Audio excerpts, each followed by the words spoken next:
Well, I'm Bonnie McKenzie, and I've been here in Papua New Guinea for 10 years. And I've been working in survey that whole time. And today we're heading out to West New Britain. Tell you about survey. Survey is exciting. We get to do a lot of walking. Hopefully not too much mud and rain. We're also going to be taking a boat this time around from one village, at least one village to another. And we're going to be flying that chopper there in the background all the way about 3.5 hours. So I've taken the minimum of survey courses, just one summer of courses to get here, and it's all that's required at this point. So if you have an adventurous spirit, you can jump right in. I wanted to go into missions since I was really little, so I went to college with that in mind, and joined Wycliffe shortly after college, and met him after that as well. We met at the Canada Institute of Linguistics, where we were both taking summer classes. And a year later we were married, and then a year later we were here. So we're Pioneer Bible translators, but we're partnering with Wycliffe right now. Both of us are fairly new to survey ourselves, so we're learning from Bonnie, who's had quite a lot more experience than we have. So we're excited to be here. I grew up kind of knowing about Wycliffe and Bible translation, and so, like Katie, right out of college, I joined Wycliffe. And then during classes with SIL, I met Brian, and he was with Pioneer Bible Translators, so I switched over to that when we got married. I went to Bible college with the idea of going into missions, and then moved immediately down to Dallas to do graduate work at the SIL school in Dallas, GIAL. That's where we met Hannah, and we both finished our master's degree, so we got the max amount of education before we came over.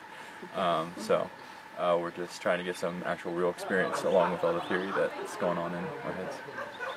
Good. I guess the main point of survey is making sure that once a translator gets out to a certain language, that their work is actually going to be used and going to be around for multiple generations, and that the language isn't just going to die out in a generation or two. So yeah, I think to me that's really important, just because, if we're going to go to all that work of translating the Bible, which takes, however 10, 15, 20 years, it should stay around for a long time and be able to be used. So that's what survey is all about. What are your future plans? You want to keep doing this, and then what? I'd love to stay involved with survey. I'm actually about 6 months pregnant, so I don't know once the baby comes how feasible that's going to be. I know in some countries, or at least I've heard of surveyors that have taken their kids on survey. It may not be quite as feasible here, just because we're flying all the time. I think in Africa they do surveys mostly by vehicle, so it's more feasible that way.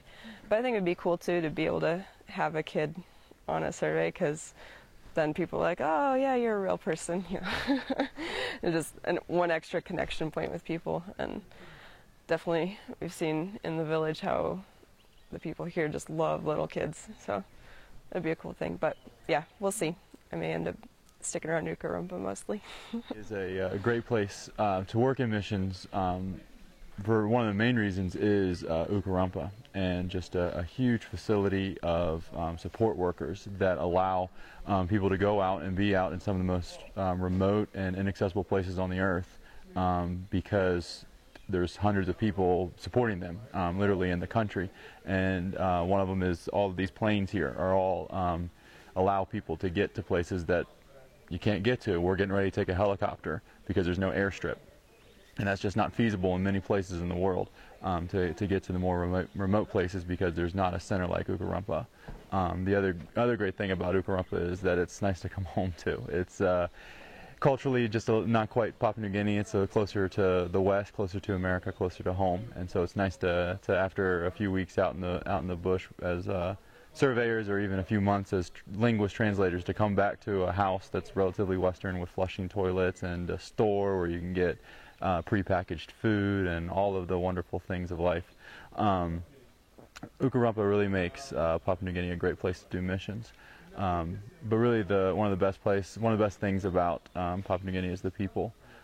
They are just so warm and loving. They're so much fun to work with. They are usually very proud of their heritage, proud of who they are, proud of their language. The languages that we work with, they're very proud of who they are. And so there's a lot of fun to work with as linguists. And I think as a translator, I think one of the best things is you can usually know just about every speaker of the language you work with. Languages here are much smaller, so you can get a good grip on everything, as opposed to an African language that has millions and millions of people. You can only know a couple hundred, but here a couple hundred could be the entire language. So it makes things really good and really fun because you can actually get to know everybody. Well, I would say that PNG has something for everyone. I mean, there are so many language families here. If you like Austronesian languages, there are lots of those, and there are all kinds of other languages. If you plan coming to do linguistics and you find out that's not really your strength or your interest, I know people who've come to do that and have wound up doing other things here, and I know a pilot who was here working at aviation and wound up becoming a linguist translator, and he's out translating the Bible. There's also school here, so people can come to teach or work in construction or all kinds of things. It's a country of a great variety. I mean, we're here in the highlands, it's cold, we're having a chilly morning, but in probably an hour we'll be down on the coast and it'll be hot and probably sunny, maybe rainy, I don't know. So there's a lot of variety here as well. In 2005, I came here as a secondary school teacher and met a whole lot of surveyors who were young, single people, and thought that it looked attractive and adventurous. And so I went back and did some schooling and came again in 2007 for a year as a single surveyor. Went home and got married, and now I've come back as a married surveyor. So. Okay, what keeps bringing you back here? Oh, that's a hard question. The people, both the expatriates that are working here and the Papua New Guineans themselves, and something about this country just draws me to it. I think probably that's God, but yeah, I love it here. I love being part of the work here. I love being part of the community here. There's just so many things that are drawing me that it's difficult to pinpoint one thing as to why I keep coming back to Papua New Guinea.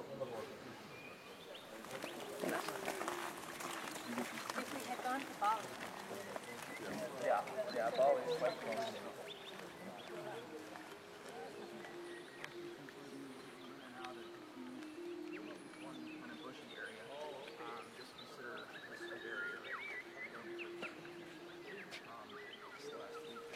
All those figured out. All right. The main things for survival in the front left, just in front of Katie's legs, as well as a little red bag up there. So all that stuff up there is for our use if we need it, for survival reasons. All this stuff right here will be.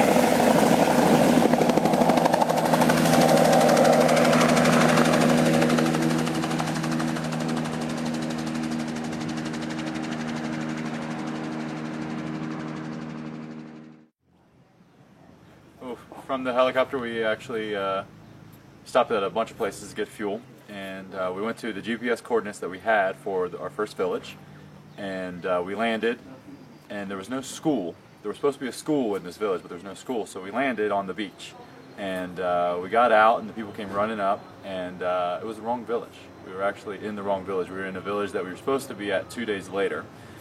So they told us, no, the village you're supposed to want is up the coast a couple kilometers. So we got back in the helicopter. Said, okay, we'll be back on Sunday.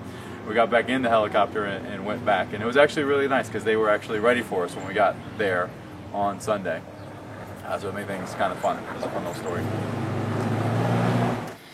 Whenever we first arrive in a village, we try to wait until there's enough people around that we can talk to them about various things that we'd like to know about. So language use and education and church and those kinds of things.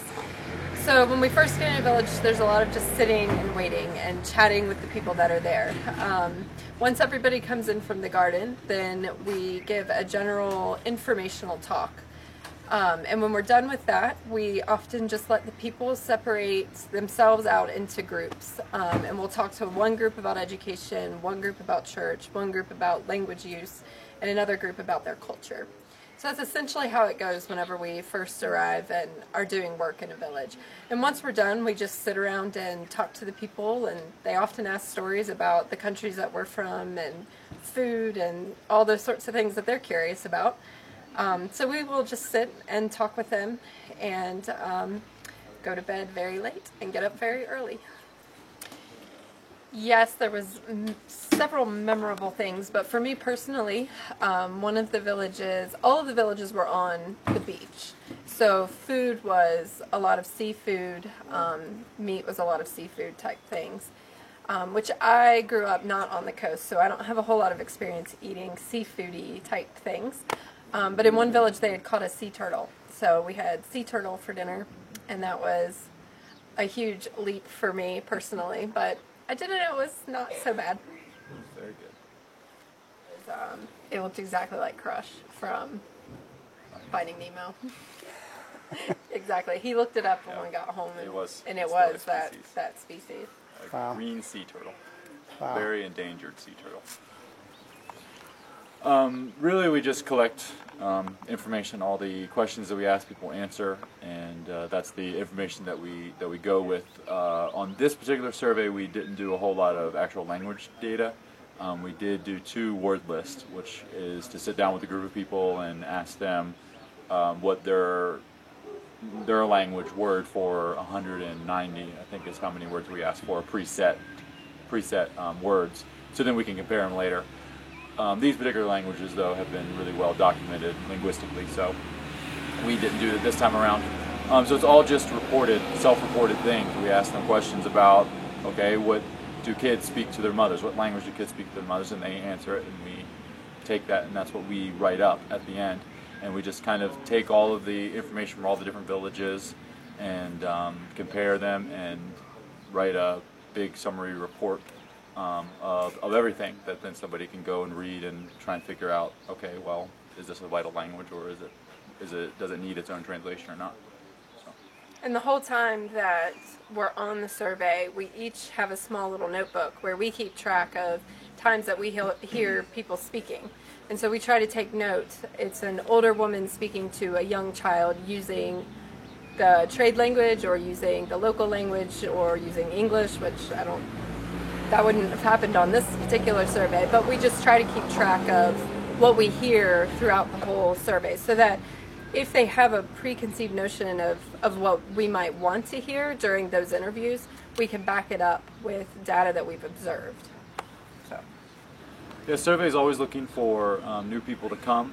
Survey is something that a lot of people come and do for 2 or 3 years. So sometimes we can have a big team, like right now we have a big team, but people will be moving on, so we can always use new people in the pipeline. And it would be kinds of people that enjoy interacting with people. There is lots and lots of times where you're just sitting and you don't have questions to ask, you just sit and talk. And you have to be able to do that and enjoy that and love that.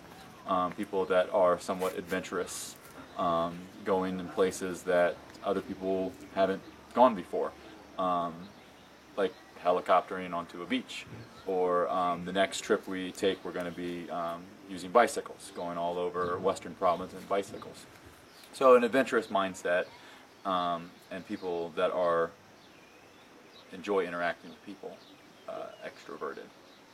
What happened to the rest of your team? They went home to have a baby. Okay. When did she do? October 3rd, I believe.